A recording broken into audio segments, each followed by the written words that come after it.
और बात करेंगे अरशद शरीफ कत्ल केस की। अरशद शरीफ कत्ल केस फैक्ट फाइंडिंग कमेटी की रिपोर्ट में तहलका खेज इंकशाफात। अरशद शरीफ को एक मंसूबाबंदी के तहत कत्ल किया गया। अरशद शरीफ मुकदमात उनसे जुड़े खतरात की वजह से मुल्क छोड़ने पर मजबूर हुए।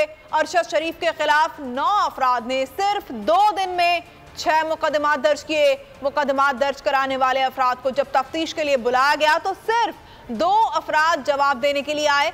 ज्यादातर एफआईआर कानूनी तरीकाकार को अपनाए बगैर दर्ज की गई। जब टीम कीनिया में वकार अहमद से मिली तो उसने पाकिस्तान की अहम शख्सियात से शनासाई का दावा किया। फैसल वावरा की प्रेस कॉन्फ्रेंस के बाद फैक्ट फाइंडिंग कमेटी ने तलब किया। फैसल वावरा ने फैक्ट फाइंडिंग कमेटी को ना शवाहिद दिए ना ही बयान जमा कराया।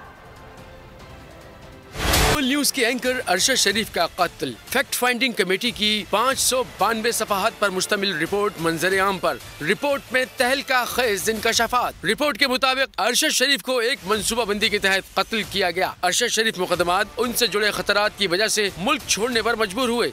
फैक्ट फाइंडिंग कमेटी रिपोर्ट में बताया गया है कि बज़ाहिर अरशद शरीफ को यूएई छोड़ने पर भी मजबूर किया गया। अरशद शरीफ के खिलाफ 9 अफराद ने सिर्फ 2 दिन में 6 मुकदमात दर्ज किए। तमाम मुकदमात में एक ही तरह के इल्जामात लगाए गए। शिकायत करंदगान ने अरशद शरीफ की वीलॉग और न्यूज रिपोर्ट्स को अपने इल्जामात की बुनियाद बनाया। ज्यादातर एफआईआर कानूनी तरीकेकार को अपनाए बगैर दर्ज की गयी। जब टीम कीनिया में वकार अहमद से मिली तो उसने पाकिस्तान की अहम शख्सियत से शनासाई का दावा किया। वकार ने मोरियन और उसके वकील के कहने पर CCTV फुटेज फराहम करने से भी इनकार किया। ग्रे रंग के आईपैड और मोबाइल